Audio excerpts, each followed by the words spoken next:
አሁን ባለንበት ጊዜና ዘመን ያሉ እናቶች በተለይም ከማርክሳዊ አብዮት የተገኙቱ ሴቶች ልጆቻቸውን ምን እያሉ እንደሚመክሩ ታውቃለህ? ለምንስ እንዲህ ሴቶቻችን ሚስትነት እየከበዳቸው እየመጣ እንደሆነ አስተውለሃል? እስቲ ስለሱ እናውራ። ከዛ በፊት ግን እንደተለመደው ዮጊ ገላ ሳሙና ላለፉት 6 ዓመታት ሳዘጋጀው ስንታጠበት የነበረ ሳሙና ነው። ይህን ሳሙና ኤድብል ከሆኑ ለምግብነት የሚውሉ ዘይቶችን ብቻ ተጠቅሜ እሰራዋለሁ። ከዛ ውጭ ይህን ሳሙና ፋንሲ ለማድረጊያ መልኩ፣ ቀለሙ፣ ሽታው ወይም ደግሞ ብዙ አረፋ እንዲያወጣ እንዲበረክት ብዬ የምጨምርበት ምንም አይነት ኬሚካል የለም። ስለዚህ ከነዛ ኬሚካሎች ቆዳችን ላይ፣ ፀጉራችን ላይ ሊደርስ የሚችለው ማንኛውንም የጎንዮሽ ጉዳት ማስቀረት ይችለናል። በ175 ግራም ተዘጋጅቷል። 300 ብር ይሸጣል። ረጅም ጊዜ ትጠቀምበታለህ። ለቤተሰብ የሚሆን ሳሙና ነው። ገበያ ላይ እንደለመድካቸው ሳሙናዎች በቀላሉ እጅ ውስጥ ማምቶ የሚያልቅ አይደለም። ከዛ ባሻገር ግን ትልቁ ጥቅሙ ቆዳችን፣ ፀጉራችን ተፈጥሯዊ ወዙን በራሱ ቶሎ እንዲመልስ ያግዘዋል። በ175 ግራም 300 ብር ይሸጣል። ሳሙናውን የምታገኝበትን አድራሻ እዚህ ቪዲዮ ስር ጉግል ማፕ አድራሻውን አስቀምጥልሃለሁ። ያንን ጉግል ማፕ አድራሻ ሰርች በማድረግ ጉግል ማፕ ላይ እዚሁ አዲስ አበባ ውስጥ ሜክሲኮ፣ በተለምዶ ሜክሲኮ ኮሜርስ የሚባለው አካባቢ ታገኘዋለህ። እኛ እንደተጠቀምንበት አንተም እንደተጠቀምበት እንመክርሃለን።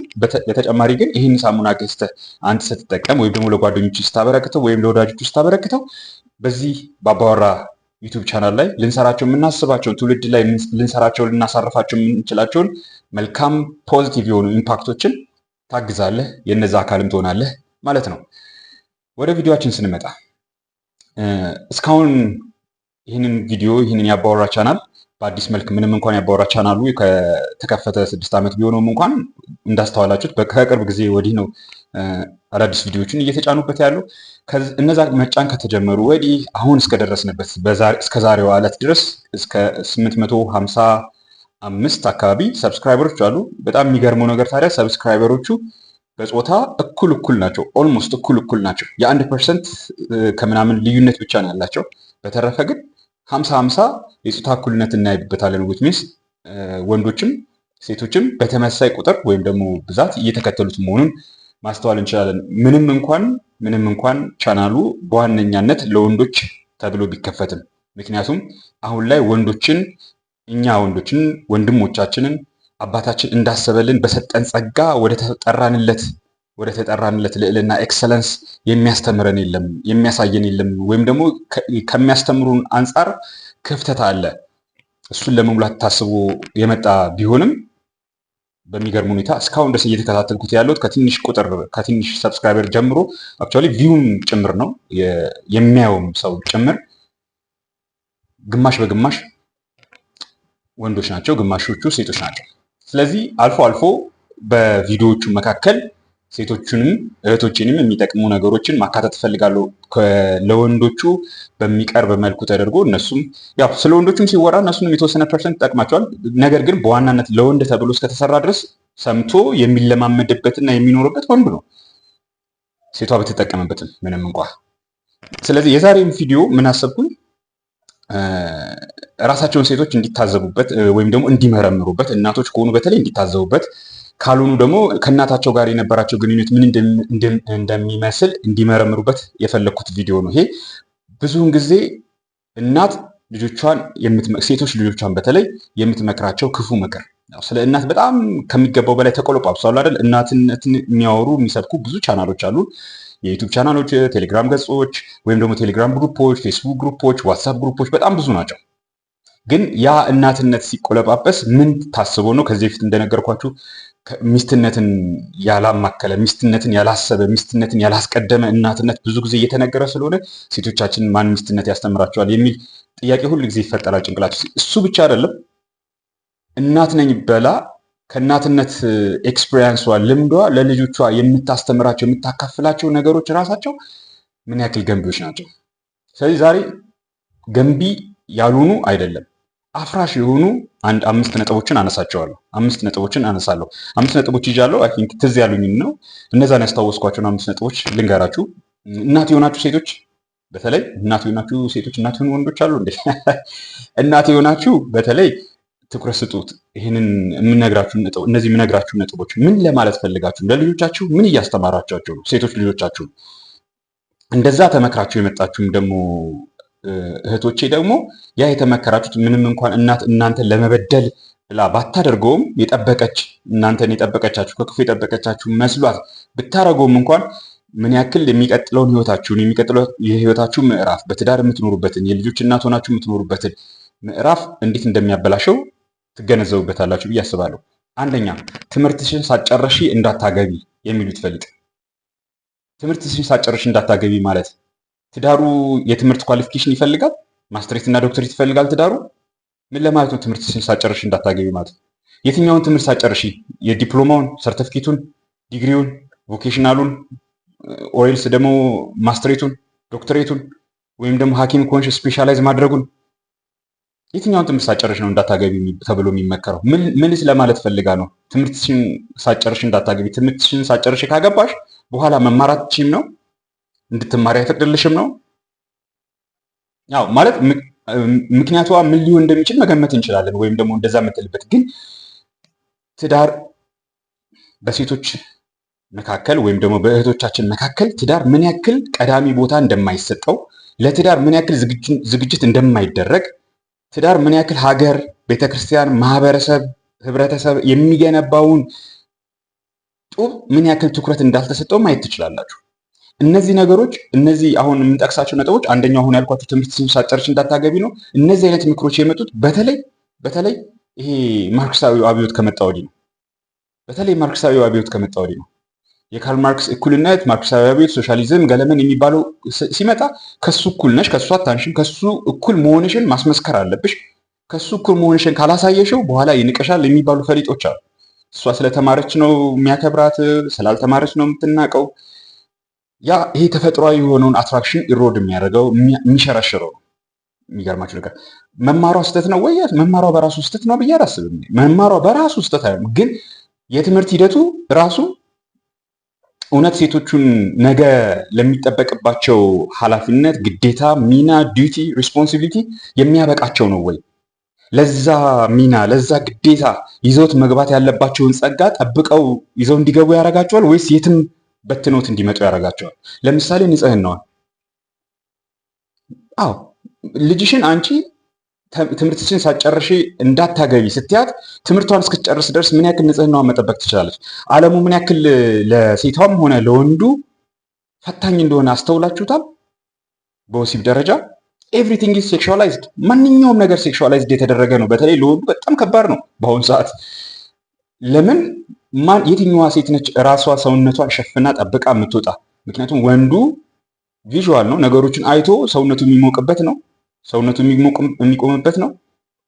ይሄ ደግሞ ተፈጥሯዊ አይደለም፣ የሱ ስህተት ነው ምናምን የሚባል አይደለም። ተፈጥሯዊ ነው ማለት ተፈጥሮ አይደለም ተብሎ እሱ የሚኮነንበት አይደለም። በእርግጥ ዛሬ እንደዛ እየተደረገ ነው። ወንዱ እንደዛ ተፈጥሯዊ ሪያክሽን የሚያሳየውን ሰውነቱን እንዲኮንነው ኃጢአት መስሎ እንዲቆጥረው እየተደረገ ነው። ግን እንደዛ በቪዥዋል በአይን በእይታ በሚሳበው ወንዱ ዓለም እንዴት ፈተና እንደምትሆንበት አስቡ። ለእሷም ደግሞ ያ ነገር እንዴት ወደዛ ፈተና ውስጥ እንደሚያስገባት አስቡት። ስለዚህ እስከ 12 ያክል ተጠብቃ እንኳን ብትኖር እስከ 12 ያክል ንጽህናዋን ጠብቃ እንኳን ብትኖር ኮሌጅ የምትማረው የት ነው? 600 ኪሎ ሜትር፣ 500 ኪሎ ሜትር፣ 100 ኪሎ ሜትርም ይሁን ወይም ደግሞ እዛው ከግቢዋ ጀርባም ሊሆን ይችላል። ግን እንደ በፊቱ አይሆንም። ጥበቃው፣ ክትትሉ፣ ማስታወሱ፣ ማስጠንቀቁ፣ ከመስመር ስትወጣ መገሰጹ፣ መቆጣቱ፣ መቅጣቱ እንደ በፊቱ ያው። ምክንያቱም አሁን ኮሌጅ ገብታለች፣ ነፃነቷን አግኝታለች ተብሎ ስለሚታሰብ ያ ነው ማርክሳዊ አብዮት ያመጣልን ነገር። ዛሬ እኮ አይደለም፣ ትናንትና ንጉሱ በነበሩበት ጊዜ ኮሌጅ ሲገቡ መጠጣት ማጨስ ነው የጀመሩ ሴቶቹ። ከበር የማይወጡት የነበሩ ሴቶች፣ ሱቅ ሲላኩ የማይታመኑት የነበሩ ሴቶች ኮሌጅ ሲገቡ ቀሚሳቸውን ጥለው ሱሪ ያንን ቬል ነገር ከስር ምንድን የሚባለው እሱን ለብሰው አፍሯቸውን አበጥረው ሲጋራ ማጨስ፣ አልኮል መጠጣት፣ ውቤ በረሃ አሸሼ ገዳሚ ማለት ነበር የጀመሩት። ዘፈኑ ሁሉ ስለነሱ ሆነ። ያው ታስታውሳላችሁ መቼም ሎሬት ምናምን የተባሉት ዘፋኞች ምን አይነት ዘፈን ሲዘፍኑ እንደነበረ፣ ሴት አውል ዘፋኞች ማለት ነው። እንደዚህ አይነት ነገር። ስለዚህ ትምህርትሽን ሳትጨርሽ እንዳታገቢ ማለት እቺ ሴት ትምህርቷን ስትጨርስ ነገ ለምትገባበት ህይወት፣ ነገ ለምትጀምረው አዲስ ምዕራፍ አባቷ የሰጣትን ትጥቅ፣ አባቷ የሰጣትን ስንቅ ይዛ መግባት ትችላለች ወይ ወይስ ያስጥላት ያለ ትምህርት? ይህን ግንዛቤ ውስጥ መክተት አለባችሁ። በተለይ አልኳችሁ ንጽህናዋን ድንግልናዋን ይዛ ካልገባች እዛ ትዳር ውስጥ በጣም ፈታኝ ነው የሚሆንባት። ያው ስለዛ ብዙ መዘርዘሬ ላወራ አይደለም አሁን። አንዱ እሱ ነው። ትምህርትሽን ሳጨርሽ እንዳትገቢ በጣም በተደጋጋሚ የምሰማው ነው እናቶች ሴቶች ልጆቻቸውን የሚመክሩት። በሁለተኛ ደረጃ ደግሞ ልክ ከዛው ተከትሎ ትምህርትሽን ሳጨርሽ እንዳታገቢ እንደተባለችው እንዲህ ብለሽ የወንድ ልጅ እንዳታይ ማለት እንግዲህ ትምህርትሽን ከጨረሽ ደግሞ ስራ መያዝ አለብሽ ማለት ነው። ስራ ሳትይዥ መግባትም የለብሽም ማለት ነው። ስራ ሳትይዝ ከገባች ወደ ትዳሯ የወንድ እጅ ልታይ ነው ማለት ነው። ግን ምንድነው የወንድ ልጅ ማየት ኃጢአቱ? ምንድነው ስህተቱ? ወንዶች በአጠቃላይ ተሰብስበው አንድ ቋት ውስጥ የሚገቡ ናቸው። ሴቷን በገንዘብ በወጪ በአስቤዛ የሚበድሏት። እንደዛ ሲያደረጉት እነሱ ራሳቸው ወላጆች አይደሉም እንዴ? እንከፍ የሆነ ግራና ቀኙን መለየት የማያውቅ ግዴታውን የማይወጣ ጠዋት ወጥቶ የሆነ ቢሮ ዝም ብሎ ሲያውደለድል 4 ሰዓት ላይ ሻይ ሲጠጣ ከዛ ሲያውደለድል ቆይቶ ማታ ስራ ሰርቻለሁ ብሎ የሚመለስ አት ኤንድ ኦፍ ዘ መንዝ የሆነ 5000 50,000 150,000 በሉት ሲሰጠው ልክ እንደ ትልቅ ስራዬ ብሎ የሚያወራውን ወንድ የፈጠሩት እነሱ ራሳቸው አይደሉም? እኛው ራሳችን አይደለም ያንን ወንድ የፈጠር ነው? ወንዱ ያ አይደለም? ከዛ ይልቅ ኃላፊነት እንዳለበት ግዴታ እንዳለበት ሚስቱን ማሳረፍ እንዳለበት በዚህ ጉዳይ ላይ እሷ ቤት ውስጥ ስትደክም ስትለፋ እሱ ውጪ ውሎ አፈር ድሜ ግጦ ህይወትን ማሸነፍ እንዳለበት ምን ያክሎቹ አስተምረውታል? ወንዱ ስንፍና ላይ ነው። ወንዱ እዛው ጠባቂ የለውም፣ አራያም የለውም። ሴቷ ራሷ እንድትጠብቅ ማድረግ፣ በጥርጣሬ ነገ የምትገባበትን ትዳር ማየት ነው። ባሏን ሳታምነው እንድትገባው ማድረግ ነው፣ ሌላ አይደለም። ስለዚህ የወንድ እጅ እንዳታይ ጠዋት ተነስታ ወይም ደግሞ ቀኑ መጨረሻ ላይ ወይም ሳምንቱ መጨረሻ ላይ ይሄ ነገር ያስፈልገናል፣ ለዚህ ወጪ የሚሆን ሳንቲም ስጠኝ ማለት ምንድነው? በደሉ ምንድነው? ኃጢአቱ? ቤት እንዳትይ ያው ተያይዞ መጣን። ይሄም ራሱ እንዴት ብለሽ ቤት እንዳትይ እንዴት ብለሽ በቃ ወንዱ ቤት ከዋልሽለት በቃ አለቀለሽ። በቃ በአንድ ጊዜ እርጅት ጉስቁል ነው የምትይው። ትላንትና 10-15 ልጅ ወልደው ያሳደጉት እናቶች እኮ ቤት የዋሉ እናቶች ነበሩ። ሀገር የገነቡ ወንዶችን ባሎችን ደግፈው ረድተው ለቁም ነገር አብቅተው ዳር ድንበር የጠበቁ ስርዓት አስተዳደር ቤተ መንግስት የመሰረቱ ቤተክርስቲያንንም ሆነ ሌሎች መንፈሳዊ ተቋማትን ያስፋፉ ከጠላት የጠበቁን ወንዶችን የሰሩትና ያሳደጉት እኮ እነዛ ሴቶች ናቸው። ቤት የዋሉት እናቶች ናቸው። ቤት እንዳትይ ማለት ምን ማለት ነው? ቤት ውሎ ማን ነው ልጅ የሚያሳድገው ታዲያ? እሱ ቤት ይዋል? አይ እሱም አይዋል፣ እሷም አትዋል። ለምን ትውላለች? ምን በወጣት ታጥባ ታጥና ተቀባብታ ከዛ ትወጣለች። ቢሮም ላይኖራት ይችላል። ይህንን ነገር በደንብ አስተውሉት ወንድሞች፣ እህቶቼም በተለይ ደግሞ ያው ለእናንተ በጣም ፈታኝ እንደሚሆንባቸው አውቃለሁ። ወንዶቹ ላይ ጊዜ ማጥፋት የምፈልገው እነሱ ሲስተካከሉ ብዙ ነገር ይስተካከላል በሚል ነው። እነሱ ባልተስተካከሉበት እናንተን ሴቶቹን መምከር በጣም ከባድ ነው። ምክንያቱም ትዳሩን፣ ቤተሰቡን፣ ማህበረሰቡን ሊመራ ያለው ግዴታ የሆነበት ወንዱ ስለሆነ። ግን ይህንን አስተውሉት። በተለይ ክርስቲያኑ ማህበረሰብ እጅግ የተጎዳበት ነገር ምንም ሳይጎላቸው ምንም ሳይቸግራቸው አንዲት ወልዳ ሴትዮዋ ሚስትየዋ መውጣት አለብኝ ከቤትማ አልሆንም ካሁን በኋላ ሁለተኛ የምንወልደው ገና ከ2 ዓመት በኋላ ነው። ስለዚህ ሁለተኛው ራሱ ሊረገዝ የሚችለው በስህተት ነው እንጂ ታስቦበት አይደለም። ስለዚህ ከቤት ካልወጣሁኝ ትላለች። ይሄ የብዙዎች ቤት ነው። ሁሉም ቤት ነው እያልኩኝ አይደለም። አውቃለሁ እቤት ውስጥ ቁጭ ብለው ልጅ ባናት ወልደው 5-6 የሚወልዱ እናቶች በዚህ ጊዜ ላይ በጣም በሚገርማችሁ ሁኔታ እማውቃቸዋለሁ። ግን አብዛኞቹ ጋር እንደዛ አይደለም። ቤታቸው ውስጥ ምንም ነገር ሳይጎድል ነገር ግን እቤት አሉልም ብለው በግድ አስጨቅጭቀው የሆነ ቦታ ሱቅ ተከራይቶ የሆነ ቦታ እቃ ተሞልቶ እዛ ሱቅ ውስጥ ተቀባብቶ ቁጭ ማለት፣ ከዛ ከአንዷ ጋር ድድ ማስጣት፣ ማኪያቶ ሻይ ቡና እየተባለ ድድ ማስጣት። እህቶችን የነገውን ትውልድ ማን ያሳድግልናል? እንዴት አድርገን ነው ሀገር የምንገነባው? እንዴት አድርገን ነው ቤተክርስቲያን የምንገነባው? እነዛ እናውቃለን እያሉ የሚመክሯችሁ እኮ ሊቅና ሊቃውንት ምሁራንን ባዮች እኮ እየተጫወቱባችሁ እየነገዱባችሁ ነው። በዩቱብ የሚነግዱባችሁ፣ በመጽሐፍ የሚነግዱባችሁ፣ በስልጠና እያሉ የሚነግዱባችሁ፣ ትዳር በመመከር እያሉ የሚነግዱባችሁ፣ ስለ መብት የሚነግሯችሁ ሴቶች ወንዶቹ። እንዲሁም ደግሞ እንደዚህ አይነት ደግሞ እናት ባለችበት ሁኔታ ቤት እንዳትይ። ቤት ብትውሉ ልጃችሁን የሚያሳድገው እኮ እናንተ ናችሁ። ማን ሊሆን ይችላል? ቤት ብትውሉ። ቤት ባትሆኑ ልጆቻችሁን ማን ያሳድጋል? የቤት ሰራተኛዋ ከየት ነው የምትመጣው? የእናንተን ሀሳብ የእናንተን ፈቃድ ታውቃለች? እናንተ አንቺና ባልሽ የተስማማችሁበትን ህልማችሁን ቪዥናችሁን ታውቃለች? ብታውቁስ ዳሽ ኬር ግድ አላት? ምን አገባት እሷ? ቸግሯት እኮ ነው የመጣችው። ከልጅነቷ ጀምሮ የቤት ሰራተኛ ለመሆን አልተወለደችም። ቸግሯት ነው የመጣችው። ችግሯን ስትቀርፍ ትወጣለች።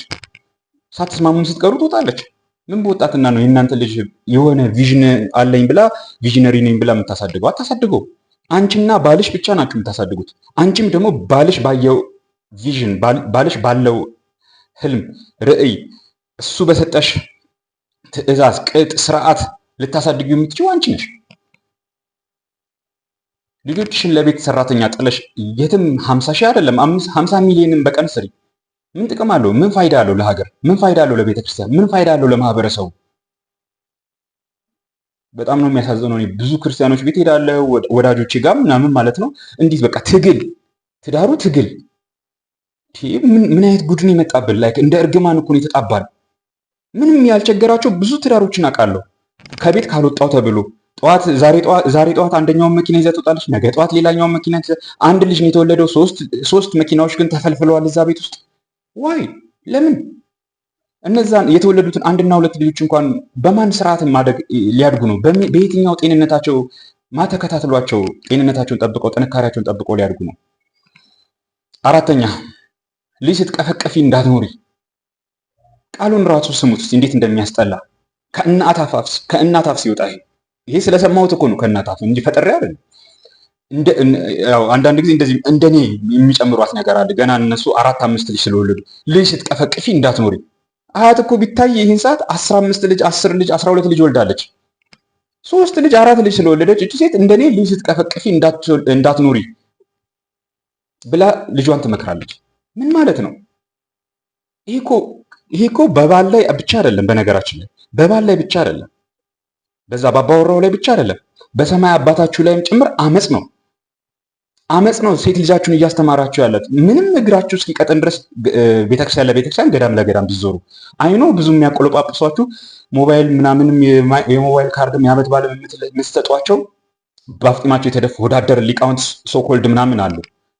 እናንተ ግን ገና ለገና ያ ፖዚሽን አላችሁና ያ ቦታ በማህበረሰብ ውስጥ ያ መደብ አላችሁና ላይክ እነዛን ሰዎች ብራይብ የምታደርጉበት እነዛን ሰዎች የምትደልሉበት እነዛ ሰዎች ምንም አይሏችሁም። ምናልባቱም የሚሏችሁ ባልየውን እንደዚሁ አይነት ነገር እየፈጠራችሁ እንድትሞግቱት ነው። ባልየውን ቢናገር ደግሞ ለመገሰጽ ነው። ምን ማለት ነው? ልጅ ስትቀፈቅፊ እንዳትኖሪ የፈጠርከኝ ልጅ እንድቀፈቅፍ ነው ለማለት ነው? ስለማትወደኝ ልጅ እንድቀፈቅፍ በመከራ በስቃይ እንድወልድ ያደረከኝ አንተ ነህ ለማለት ነው? ይቅር ይበለንና እንዴት እናት እንዴት ሴት ልጇን እንደዚህ ብላ ትመክራለች? ልጅ ስትቀፈቅፊ እንዳትኖሪ፣ ስለዚህ ውጪ ሂጂ፣ ዘንጠሽ ታጥበሽ ታጠነሽ ውጪ፣ ዳሌሽን እያገላበጥሽ ውጪ። ሶዛት ዜን ዋንት ቤት እንዳትይ፣ ቅድም እንዳሉ ቤት እንዳትይ፣ ልጅ ስትቀፈቅፊ እንዳትገኝ። ስለዚህ ምን ለባሏ መታዘዝ ውርደት ሆነና ለልጆቿ አባት ህይወቱን ለሰጣት መታዘዝ ማገልገል ውርደት ሆነና ደሞዝ እኮ አይደለም ብር እኮ አይደለም የሚከፍላት፣ ህይወቱን ነው የሚከፍላት።